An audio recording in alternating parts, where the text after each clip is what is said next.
Hello and welcome students आज हम start कर रहे हैं अपनी आईआर स्पेक्ट्रोस्कोपी की सीरीज। इससे पहले हम बेसिक इंट्रोडक्शन ऑफ स्पेक्ट्रोस्कोपी पढ़ चुके हैं और हम यूवी विजिबल स्पेक्ट्रोस्कोपी को भी अच्छी तरह से स्टडी कर चुके हैं, जिसमें हमने देखा था कि यूवी विजिबल स्पेक्ट्रोस्कोपी के थ्रू हम अनसैचुरेटेड कंपाउंड्स को स्टडी कर सकते हैं, नंबर ऑफ पाई बॉन्ड्स देख सकते हैं यूवी विजिबल स्पेक्ट्रोस्कोपी के थ्रू, और हम कॉन्जुगेशन भी देख सकते हैं उसमें कि कितने ऑल्टरनेट सिंगल डबल बॉन्ड्स हैं, और या फिर हम ज्योमेट्रिकल आइसोमर्स में सिस और ट्रांस आइसोमर्स को भी हम आइडेंटिफाई कर सकते हैं।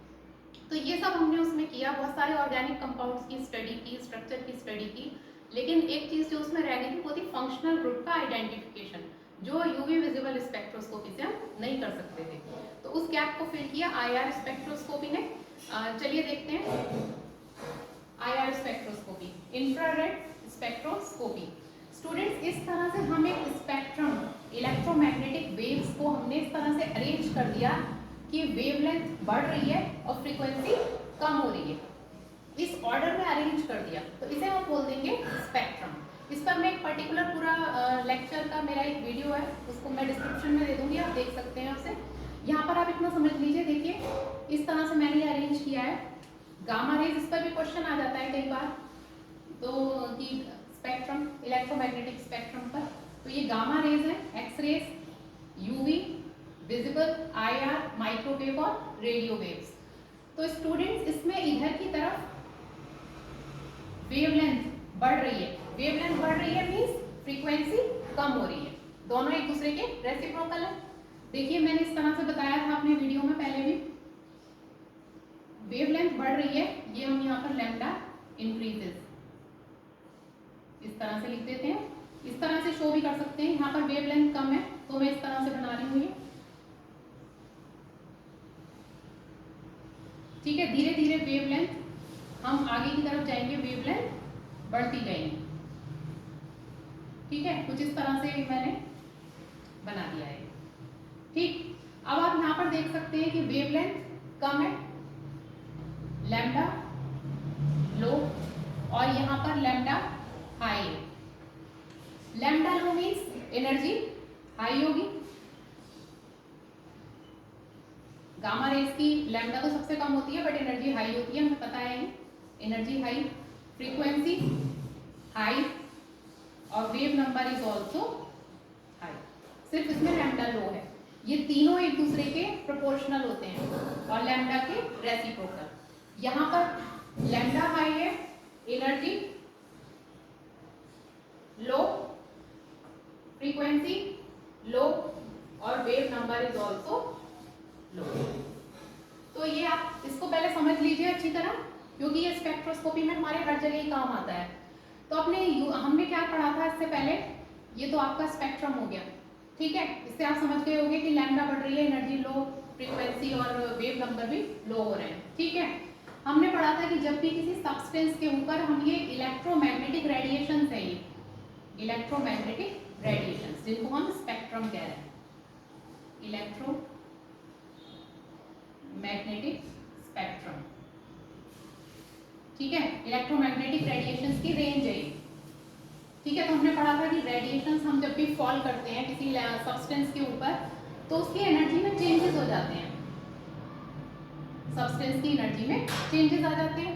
पढ़ा भी था हमने यूवी विजिबल स्पेक्ट्रोस्कोपी में कि हमने ये सब्सटेंस है, रेडिएशन डाले इस वाली रेंज के, यूवी विजिबल रेंज के 200 to 800 nm रेंज के रेडिएशन डाले, तो क्या हो रहा था, इलेक्ट्रॉन ग्राउंड स्टेट से एक्साइटेड स्टेट में जा रहे थे, ठीक है। इसी को हमने क्या कहा था, ट्रांजिशन, और हमने कहा था ट्रांजिशनल एनर्जी में चेंजेस हो रहे हैं इलेक्ट्रॉन की, तो एनर्जी में चेंजेस हुए, यूवी विजिबल रेंज का रेडिएशन हमने डाला। तो अब हमने यूवी विजिबल रेंज का रेडिएशन डाला तो हमने स्पेक्ट्रोस्कोपी को नाम दे दिया यूवी विजिबल स्पेक्ट्रोस्कोपी। अब यहाँ पर मैं इस पर रेडिएशन डाल रही हूँ आईआर रेंज का, ये कोई मैटर है हमारा, इसके ऊपर मैंने फॉल किया आईआर रेंज का रेडिएशन। अभी बताऊंगी रेंज क्या है आईआर इंफ्रारेड की, ठीक है। ये मैंने डाला, तो स्टूडेंट्स आप यहाँ पर देख सकते हैं, मैंने यहाँ पर लिख भी रखा है, एनर्जी लो हो रही है, जैसे जैसे हम राइट हैंड की तरफ जा रहे हैं वेवलेंथ बढ़ रही है और एनर्जी लो हो रही है। तो इसका मतलब क्या है कि ये जो यूवी विजिबल रीजन है हमारा, इससे कम एनर्जी है हमारे IR की। आई बात समझ में? यूवी विजिबल से एनर्जी IR की कम है, एनर्जी कम हो रही है ना, जैसे जैसे लैम्डा बढ़ रही है, इधर की तरफ मैंने एरो से शो कर रखा है, lambda is increasing so energy is decreasing. तो यूवी विजिबल से IR की एनर्जी कम है, ये पॉइंट समझ में आया? ठीक है, IR की एनर्जी कम है। तो यूवी विजिबल की थोड़ी ज्यादा थी, तो इसमें क्या हुआ, इलेक्ट्रॉन की ट्रांजिशनल एनर्जी में चेंज हुआ था, इलेक्ट्रॉन एक एनर्जी लेवल से दूसरे एनर्जी लेवल में ट्रांजिशन कर गए थे। लेकिन IR रेडिएशन जब हमने डाला तो IR की एनर्जी क्योंकि यूवी विजिबल से थोड़ी कम है, तो वो इलेक्ट्रॉन जो है ट्रांजिशन करके एक एनर्जी लेवल से दूसरे में नहीं जा पाते, इतनी एनर्जी नहीं मिल रही उन्हें IR रेडिएशन से कि वो एक एनर्जी लेवल को क्रॉस करके दूसरे में पहुंच जाए। लेकिन हाँ इतनी मिल रही है कि वो जो वाइब्रेशनल लेवल है यहाँ पर एनर्जी लेवल के अंदर ही, ये मैं कह रही हूँ V is equal to 0 vibrational level और ये V इज इक्वल टू 1 ये एनर्जी लेवल है, E0 और E1 आ रहे हैं समझ में? एनर्जी लेवल से अगर वो एक से दूसरे में पहुंच गया, वो तो यूवी विजिबल स्पेक्ट्रोस्कोपी में हुआ था।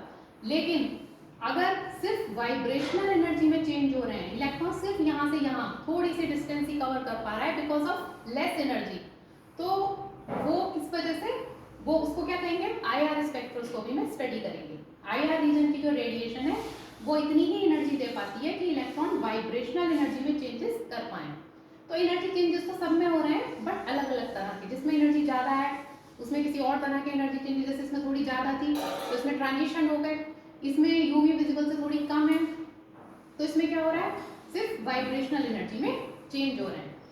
वाइब्रेशनल एनर्जी में चेंजेस होते हैं इसलिए इसको हम IR या इंफ्रारेड स्पेक्ट्रोस्कोपी को वाइब्रेशनल स्पेक्ट्रोस्कोपी भी कहते हैं। और यूवी विजिबल को क्या कह रहे थे, इलेक्ट्रॉनिक स्पेक्ट्रोस्कोपी या transitional spectroscopy because of transition of electrons. ठीक है, तो यहाँ पर मैं साथ साथ इसलिए बता रही हूँ जिससे कि आपको एक बार रिकॉल हो जाए, यूवी भी नहीं पढ़ा है आपने तो एक बार उसको पढ़ लीजिए। ठीक है, और यहाँ पर कंपैरिजन से जो हम पढ़ते हैं वो हमें याद रहता है। ठीक है, तो यहाँ पर आपको समझ में आ गया होगा कि इलेक्ट्रोमैग्नेटिक रेडिएशन EMR अगर हमने डाला यूवी रेंज का 200 से 800 nm का, 200 टू 800 nm नैनोमीटर रेंज का अगर हमने रेडिएशन डाला तो इलेक्ट्रॉन में होंगे किसमें चेंजेस, ट्रांजिशनल एनर्जी में, अनसैचुरेटेड कंपाउंड्स में। अनसैचुरेटेड कंपाउंड्स को ही स्टडी करते हैं हम यूवी में। ठीक है, लेकिन अगर हमने डाला IR रीजन का रेडिएशन तो उसके एनर्जी जो ट्रांजिशनल एनर्जी में चेंज नहीं होंगे इलेक्ट्रॉन के सिर्फ वाइब्रेशनल एनर्जी में चेंज होंगे। वो इतनी डिस्टेंस तो कवर नहीं कर पाएगा कम एनर्जी की वजह से, लेकिन इतनी डिस्टेंस कवर कर लेगा। तो ये वाइब्रेशन होगा, मतलब एटम्स में वाइब्रेशन होगा। आगे हम डिटेल में पढ़ेंगे क्या क्या है वाइब्रेशन से, मतलब समझ रहे हो क्या, कोई तार है उसको हमने ऐसे टच किया उसमें वाइब्रेशन होंगे, या एक बहुत ही कॉमन एग्जांपल, फोन को अगर हम वाइब्रेशनल मोड पे रख देते हैं तो उसमें वाइब्रेशन होते हैं। ठीक है, जिन्हें समझ में नहीं आ रहा हो वाइब्रेशन क्या है, तो दीज आर कॉल्ड वाइब्रेशन। तो इसमें इस तरह के वाइब्रेशन होने लगते हैं एटम्स के अंदर जब भी हम IR रेडिएशन डालते हैं। ठीक है, तो ये तो समझ में आ गया होगा इसका प्रिंसिपल क्या है, वाइब्रेशनल एनर्जी में चेंजेस होंगे इसमें। ठीक है,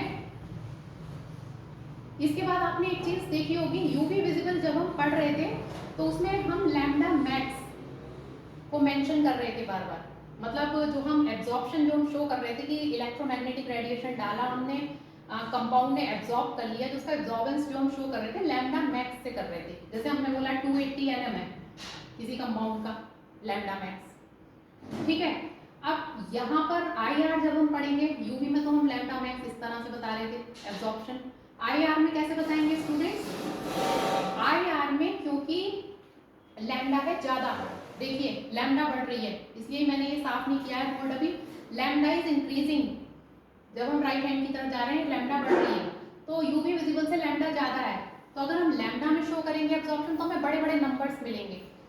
ठीक है, संख्याएं जो है बड़ी बड़ी मिलेंगी, तो इसके लिए हम क्या करते हैं, IR में हम कर तो हम लैम्डा में लिख सकते हैं या फिर हम करते हैं न्यू बार में, इसमें न्यू बार में या लैम्डा में शो करते हैं हम एब्जॉर्प्शन। अगर हम लैम्डा में करते हैं तो NM में नहीं करते, हम फिर करते हैं म्यू एम या म्यू में शो करते हैं। ठीक है, क्योंकि NM है बहुत छोटी यूनिट, अगेन फिर से वही बात आती है, अगर हम NM में यूज करेंगे NM यूज करेंगे यूनिट, तो NM एक छोटी यूनिट है, और लैम्डा ऑलरेडी IR का ज़्यादा है आएगा आता है, ठीक है। तो हमें बड़े बड़े नंबर्स मिलते हैं, तो अपनी कन्वीनियंस के लिए हम इसको म्यू एम या म्यू में शो करते हैं लैम्डा को, अगर लैम्डा में हम शो करते हैं तो। अदरवाइज इसको इजीली हम न्यू बार में शो करते हैं, जिसकी यूनिट होती है सेंटीमीटर इनवर्स, ठीक है। तो एक्चुअली क्या है, IR spectrum is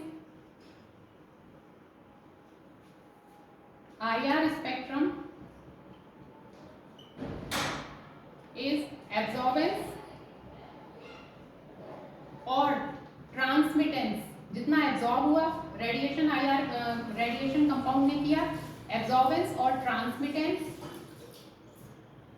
versus frequency, ठीक है। ऐसे हमें स्पेक्ट्रम मिलता है IR स्पेक्ट्रम।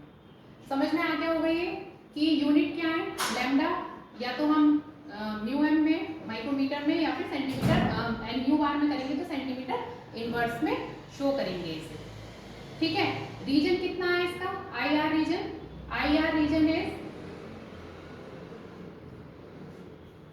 अगर हम म्यू में लिखें तो ये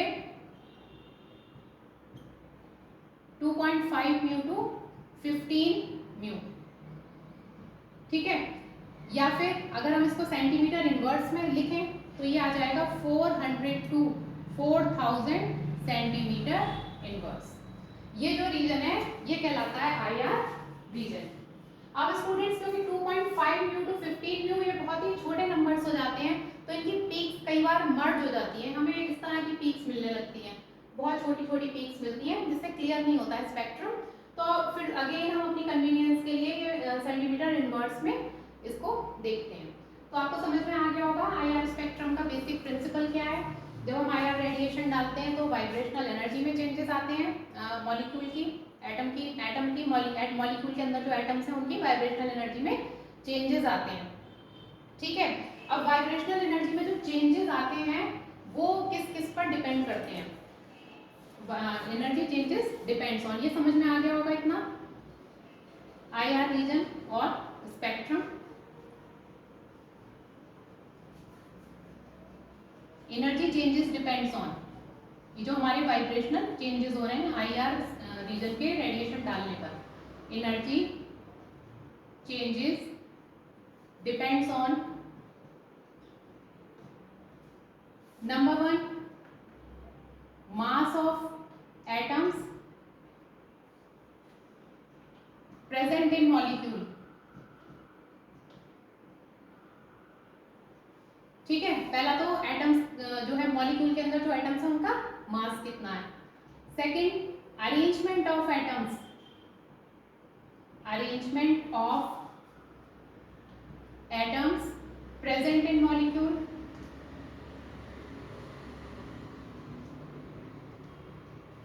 थर्ड वन इज, और किस पर डिपेंड करेगा, जो एटम्स के बीच में बॉन्ड्स हैं उनकी स्ट्रेंथ कितनी है, strength of bonds present between atoms. तो इन पर एनर्जी चेंजेस डिपेंड करते हैं जब भी हम IR रीजन का रेडिएशन अपने कंपाउंड के ऊपर डालते हैं। तो आपको इतना तो बेसिक चीजें समझ में आ गई होंगी, आगे हम डिटेल में करेंगे। नेक्स्ट लेक्चर में हम करेंगे फिंगरप्रिंट रीजन और फंक्शनल ग्रुप रीजन क्या होते हैं, ठीक है। और इसके बाद कुछ एग्जांपल्स करेंगे, इसके वजह से आपको क्लियर हो जाएगा कि IR रेडिएशंस या IR रीजन का जो रेडिएशन है वो क्या क्या इफेक्ट